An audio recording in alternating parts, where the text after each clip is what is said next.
Hi, everyone. Kyle Hoffman from the USTA Mid-Atlantic. Thanks for joining in, checking out today's video. With us today is Adam Jackson. He's the new coach at Longwood University. Adam, how you doing today? Doing great, Kyle. Thanks for having me, man. Hey, appreciate you jumping on. So we got a couple questions for you. For those that may not be familiar with your program, we're going to get to learn a little bit about you, about the program. But I want to kind of, before we get into that, I want to jump back into maybe kind of your lead up into coaching and know a little bit about yourself and how you got into tennis. Sure. Yeah. So I grew up in Athens, Georgia, which is a pretty great place if you're going to become a tennis player, especially back, in the 90s with the NCAAs being down there all the time. And my mom played. And, my earliest tennis memories are going up to the local middle school. We'd hit against the wall in the parking lot and then hit against the wall in our garage a lot. And then, started taking lessons at a country club where getting coached by UGA players and assistant coaches and things like, being in a town like that, you got a lot of good coaches around you. And so learned the game there and ended up playing college tennis for 2 years at Wingate University. Ended up transferring just to be a student, got burned out, which honestly has become a strength for me as a coach, I think, to be able to kind of recognize that in players and help them through that when that starts to happen. But I graduated Appalachian State, graduated from there, and then got my master's back home in Athens and started teaching. And I was coaching high school tennis for a couple of years. About 4 years in, just kind of knew, hey, I don't know if I've got 26 more years of this in me. I enjoyed it, but I did not love it. But I did enjoy tennis practice every day. I was like going up in the summer and doing workouts when we were allowed to and stuff like that. I was like, I think I could do this. So called one of my old coaches, John Ware, who's now at UNC Wilmington, has been there for forever. I just said, John, if I wanted to get into this as a career, what should I do? He was like, you should volunteer. I've got a buddy who just started a program near you. And that was Chase Hodges at Georgia Gwinnett College. Like, look it up. It's 8 miles from the high school that I'm working at. I go meet with Chase. He's like, sure, come on out, help us out. And so I was driving over every day after school to go to practice and stuff like that. And shortly, into the spring season, just sort of realized like this, I think this could be something I could love to do for the rest of my life, basically. And for sure had kind of a moment where, I was dipping my toes in with volunteering and seeing, okay, I was still teaching, obviously, is this going to be a career? And talking with my wife about it. We just had our first child, and we had a match against Lander, got down 0-3, came back and won 5-4. I called her on the way home. I said, this is what we're doing. If you will support me in this, this is what I want to do. There is no feeling like it, and so ended up there with Chase for 2 years, had a ton of success, not to my credit. Chase and those players, they're amazing down there, and ended up getting a head coaching job at Tusculum University, was there for 6 years until this past August when I came to Longwood. So just getting started here at Longwood. Cool. And how are things in the Mid-Atlantic so far? So far, it's been great. I was really impressed with our fall tournament schedule. We went and played the River City Open with the men. Just a great tournament, huge tournament, lots of good players. I think every school in Virginia is there. Houston did a great job running it. The venues were awesome. And then our regionals, both the men's and the women's, were at Liberty. Just extremely well run. Really great tournaments, good experience for our players. And we also went up to Christopher Newport, did an interdivisional tournament, and had a great time there too. So my introduction so far has been really nice. It's been great. Good. And you're getting a lot of great sites and great coaches to hook up with. So that's good to hear. Sure. And so kind of sticking to that coaching theme a little bit, do you have a favorite memory so far as a coach? I have a few. For sure that win against Lander was unreal. Being down 0-3, Lander was like number 4 or 5 in the country at the time in Division II. And we were like an unheard of sort of NAIA school, And so, yeah, like that was huge. The first championship at Tusculum was awesome, but that was a team I inherited. And, you know, I mean, people can feel however they feel about inheriting a team and winning a championship. I have a certain way I feel about it. The next one with the women, we graduated 5 of 8 girls after my first year. The team I inherited, 5 of those girls graduated, and I brought in a bunch of freshmen, and we won the tournament that year, and 7-6 in the third on court number 4. It was unreal. That is a memory that, I mean, I'll pull up those photos and look at that. You know, when those Facebook memories pop up, I mean, it's just like, that was an unreal time. In 2019, when our women won it, again, we won the regular season that year, came down to the last court, won 6-4 in the third. You know, the girls are dogpiling the, you know, Julio on the court. It's just, those are huge. This past year with my men at Tusculum, we had really been building it for like 4 years and just getting so close and so close. And so when that payoff came, you know, those memories are unreal. And then tons of individual accomplishments too. And, you know, it's not like there's not really, really great memories where we're not winning a championship or, you know, I had 2 girls play for a national championship in doubles. I mean, that's a memory that I will never forget. One of the best moments of my coaching career. There are tons of just at practice and in the van. I mean, you know, joking around at regionals when you're like sitting or you've been on site, you know, for 10 hours and everybody's losing their minds a little bit. Like, those memories are great too, but for sure, the ones that always jump out are the ones that usually end up with players in the dog pile on the court. Yeah, and I think you're right. I mean, it does create kind of a special bond between certain groups and things when you've had that experience together. And you're correct in that I don't think people realize how much time you spend off the court, or, you know, not just playing matches, to where you're really getting to know the players and they're getting to know you, and you really get to see the personalities and watching them grow up over the years. So I think that's No doubt. really neat to share. No doubt. And especially for those players that stay 4 years, or even now with COVID, you know, I had a couple of Tusculum that I was with for 5 years. And, you know, everybody in coaching throws around the word family. I try not to throw it around too much. Because some teams are like families and some teams are not. Like, and if we really want to be honest about it, like, families fight, right? And families argue and families love each other. Not, you know, like, it's not just like, oh, we all posed for a picture and now it's all hunky dory or what, you know. There are lots of experiences, like you say, off the court, in the van, in the restaurants, you know, in the, like right now we're in, you know, finals are about to start. We can't be doing any kind of Cara. And like, I had 2 players in here yesterday just talking for 10-15 minutes. And yeah, that's kind of where I feel like programs get built, you know. Yeah, I'm sure you're playing a little bit of the big brother syndrome in ways, and also maybe the counselor for the bad breakups and things like that happen on campus. Yeah, for sure. Those are all part of it. Yeah, and I think, you know, you have to be there for all of it. You know, you have to be available for it. And it's different. You know, my first year at Tusculum was this way. I inherited a team. They had a previous coach. You know, it's always different. It takes a little warming up. This year, I feel like we're like starting to get into that where, yeah, like let's just talk. Like, you know, it's not all business all the time. If you want to be successful, you know, you need to joke around. You need to get to know each other personally. Yeah, and I think that's hugely important for parents and juniors that are watching this to understand. You know, when you're looking to make that college choice, you know, you're going to be spending a lot of time with your coaching staff. So there's got to be kind of a trust and a bond there that you know, everybody's kind of on the same page to get where you want to go as a program and as a player.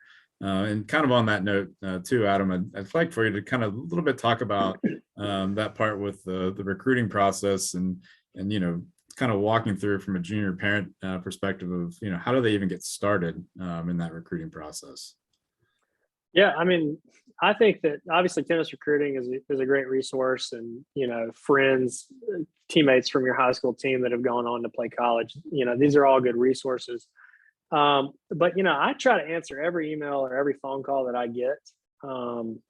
I've done better about it some years and worse about it other years. But part of the reason for that is I personally feel like I did not do enough research when I was looking for schools. Now, this is pre-tennis recruiting, not pre-internet, but basically as far as looking for schools went. We're still getting letters and not emails and stuff. But I feel like I kind of rushed that process a little bit personally. Made a decision solely based on tennis. Gave very little thought to the school. Liked the coach, but I just didn't give much more thought to it other than I'm going to play. The team's going to be pretty good. Let's do it, and realizing now, especially with so much information available at your fingertips. I mean, it is all there. Campus tours and, there's just so much information you can find sitting in your house at home before you even begin the process. That, to do that research, to look at the UTR levels of the team, to look at the results of the team. And once you've done that and you find a few that you think, okay, these could be a good fit, to reach out, set up a phone call. But, the thing that I love to see in the recruiting process is I like to hear from the player, not the parent. I like players that are obviously, like we all do, well-spoken, outgoing. And I know that that's not everybody's personality, but that, maybe you have to kind of turn it on a little bit for the call, and same thing with coaches. Some of us are extroverts, some of us are introverts, whatever. But, if we're trying to find out more about each other, we've got to be outgoing enough to, not only answer questions in depth, but ask new questions and stuff like that.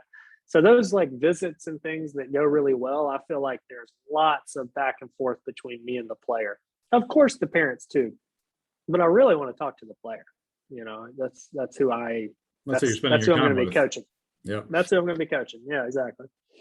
Yeah, and I think that's really important advice, and I hope parents and players that are listening to this is, you're learning some life skills on how to deal with situations that maybe you're a little nervous about or a little uncomfortable. I mean, I think you as a coach probably kind of know that going in, that there might be players that are that way, but it sounds like at the end of the day you're just trying to get some information from them to better understand if they're a good fit for your program. And something you said offline, and I'll bring this up now, that I think is important to share too, is you talked a little bit about through that recruiting process of that coming to the college matches piece. It's huge, and I'll be honest, it's not being done. And part of that is proximity, right? Like, I mean, if a kid lives in Richmond, sure, they can probably come down and check us out on a match day. But if they're in Charlotte, it might be tough, However, if we're coming to play UNC Charlotte, it's a pretty good opportunity to jump out and see, what the level looks like. Like I say, I grew up in Athens. It was just kind of a given, like we're going to go watch the NCAAs, and now we're getting to watch one of the best teams in the whole country, especially my high school years, late 99, 2000, the Dogs were awesome. And so I was excited to go and interested to go, but I'll be honest, I also knew like, okay, these guys are a different level than I pretty good for my little area and the tournaments that I go to, doing well, but this is a different level. And it gave me perspective, it gave me a lot of perspective. And so I think again, mentioning in the Mid-Atlantic and in Virginia now, like if you're in Richmond, I mean, how many schools are within an hour and a half of you? I'm guessing 20, maybe. I mean, there are a ton up there. Check them out, go see those matches. And then you can catch, maybe if you are looking out of state, people coming in to play, VCU or Richmond or whoever. Okay, I can catch them when they're here to play. And it just gives so much perspective to the actual level, to watch matches in person. Yeah, and I think that's hugely important. I mean, I will say, even from my own experience, I played the conference player of the year in my recruiting visit, and it was just was not expecting that, and I really hadn't done my homework and hadn't really been to a college match. But I think you're right. Even if it's not the school or the level that you're looking, I think it still is valuable and going to see those matches and things, just to kind of get an idea of, what the level is of that division or that league or conference or whatever, just to kind of understand, kind of what you're getting into, especially if you're not really sure what you're looking for with that. Yeah, absolutely. And especially if you go watch two teams play and the level looks really good, but one team wins 7-0, like, okay, we probably either, yeah, I'm on the 7-0 side, or I'm on the side of the 0. So but it's like, if it's a 4-3 match, it's like, okay, cool, I'm probably, and you feel like you are that level, all right, I'm probably looking in the right spot here. But if you feel like, if your UTR is 2 points lower than the team that lost 07, it should provide a frame of reference. Nothing is going to provide it quite as well as actually doing a visit and watching practice and kind of seeing it more. But at the D2 level, getting in the hit on, with the guys and stuff like that, with the girls. But for sure, watching college matches. Also, just so I'm shocked sometimes by high school seniors not knowing the format of college tennis. Like, and now I can't keep up with the format of high school tennis because it changes in every state. Like, oh, you get to play singles and doubles, and you don't. And there's an individual championship for you, and there's only a team win for you. Each state is different. But I feel like, especially now as we're kind of streamlining the divisions, I would hope that, most recruits, most prospects are going to know this is the format of a college tennis match now. This is the scoring, things like that. Yeah, and the nice thing is there's a college or a match going on somewhere where everybody is, to a point to where you can drive and get to, just to be able to kind of figure that out. And at the end of the day, it's fun. If you're interested in playing college tennis, you get to see what that's all about. So and free. It's free. I mean, right. even if you want to go watch Virginia, if you want to go watch UGA, USC, like, it's free. Yep. I don't know of any program that's charging to get into their college matches. So yeah, it's not like football and basketball right now. So great advice. Yeah. And one of the things I think that's really you'll bring in a really interesting perspective too is, you've come from a Division II program, you're getting your feet wet at the Division I level now. But talk a little bit about the kind of the main differences between the two, and from a coaching perspective, of the type of players that you're recruiting now at the Division I level compared to the Division II. Yeah. So, it's from a coaching perspective, I feel like hopefully nothing's changing, right? I was hoping at the D2 level that I'm doing the very best that I can, and using methods and, strategies that I think are going to work no matter what level we're at. But yeah, as far as like the players that we're looking for and things like that, I always tell parents, we hear a lot, well, I don't think my UTR accurately reflects my level. And I think that is true in a lot of cases, not to the tune of, a 1.5 or 2 points. I think it's a very good baseline, the UTR, but it is not the end all be all. However, we are a head-to-head sport.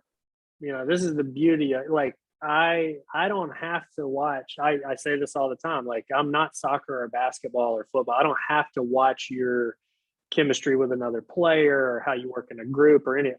I look at your head-to-head results, and I get a pretty good idea of what your level is on paper before I ever see you hit a ball.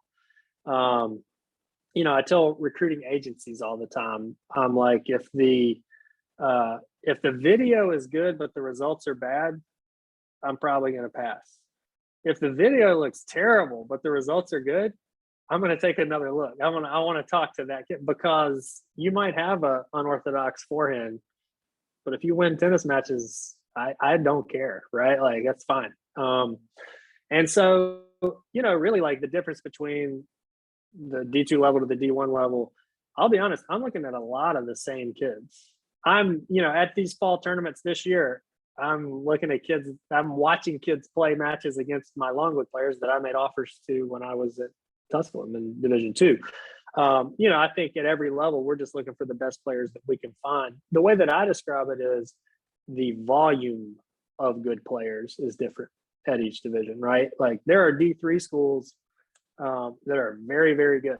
If you're in the top 15 of D3, if you're in the top 20, top 25 of D2, you're going to take an unranked D1 team the distance, probably, like a lot, or at least a lot of the matches are going to be very close. So, looking for play, I think we're looking for the best players that we can find, obviously, but also then those who are coachable, those that want to develop.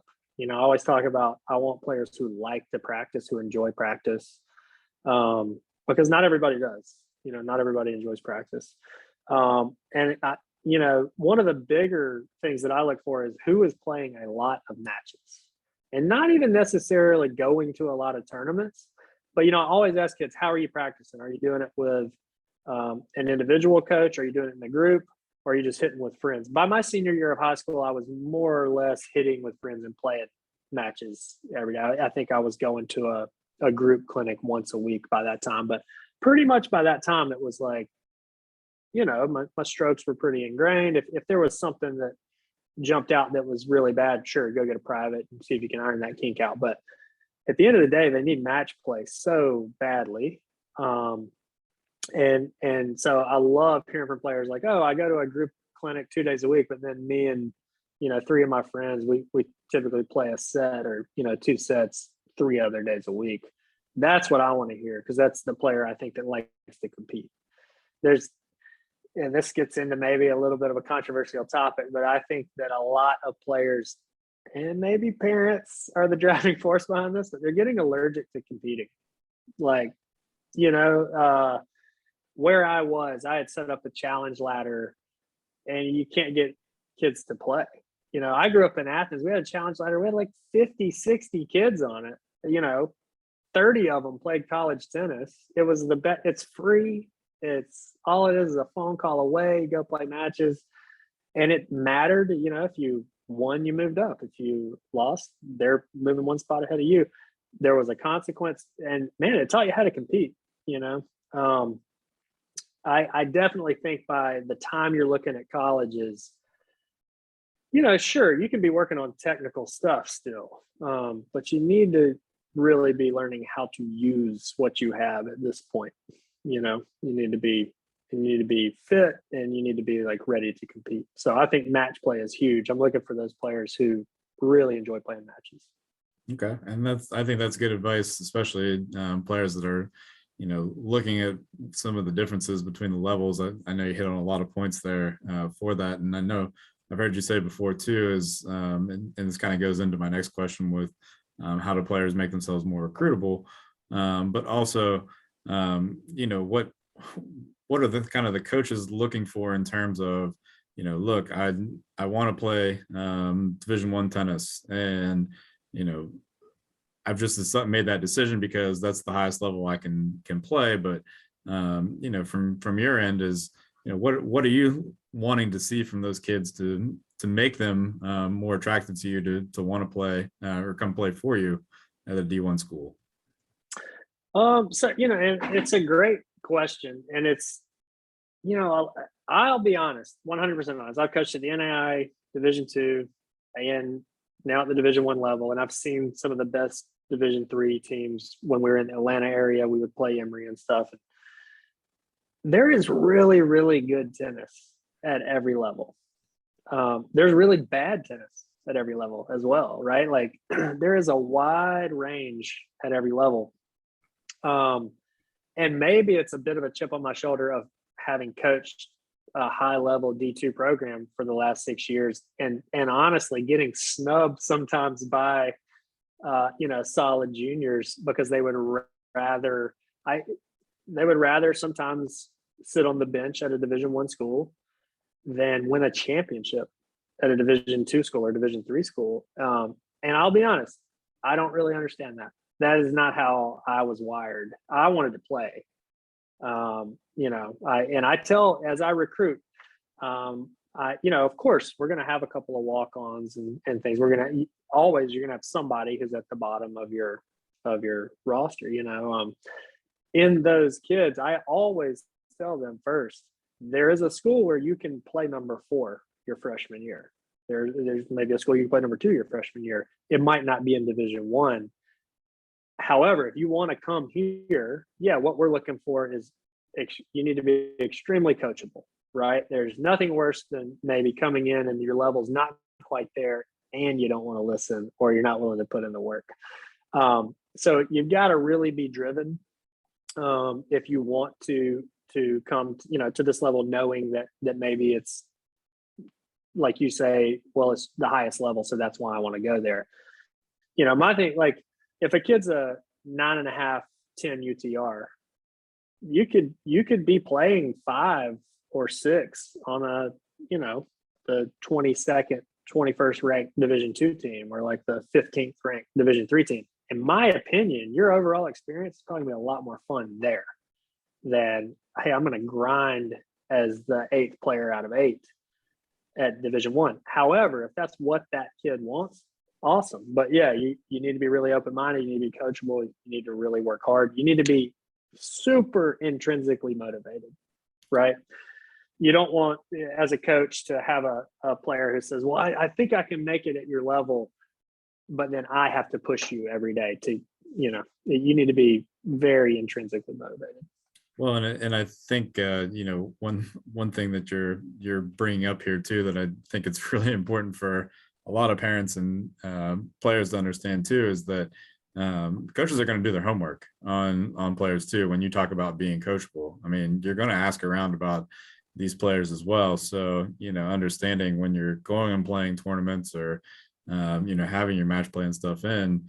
Like you're going to ask around before you make an offer to a kid. And, whether that kid's going to play number 1 for you or number 8, that kid's going to be in your program. Like, you want someone that wants to get better and wants to be there, but it's someone that's going to listen. And I think sometimes, players think they can get away with that and the coaches aren't going to find that out, but we talk. And I think that's a big thing that, from a parent perspective, like, you're learning some, as we mentioned earlier, you're learning some life skills, you're learning to be that transition into being an adult. And, your job as the coach is you're coaching them. So I think this is all really, really important stuff and valuable information for a lot of those that are kind of looking at the different levels and looking for that right fit for them. And obviously appreciate, Adam, you sharing a lot of that information as well. Absolutely. Yeah. And, you can pick up on a lot of that stuff in the first calls. When a kid if we're doing a video call and a kid, I'll be honest, like keeps their hood on or, no eye contact, or if they come for a visit and only the parents ask questions, the kid never asks. It's like, it's growth happens right when 2 people are putting into the pot. If let's be honest, if a parent is writing the email, making the phone call, once the phone call starts, for 1 minute you talk to the kid and then for the next 20 you're talking to the parents. Well, this kid is probably not very intrinsically motivated. Everything is being done for them. It stands out. And I'm not saying that automatically rules that player out, but it gives us a pretty solid indication of what it's going to be like. Kind of shows their interest level too. Yeah, for sure. 100%. Yeah. And so on a kind of a fun note, and being the new guy in the Mid-Atlantic, in 3 words, describe tennis in the Mid-Atlantic from your opinion. Lots of opportunity.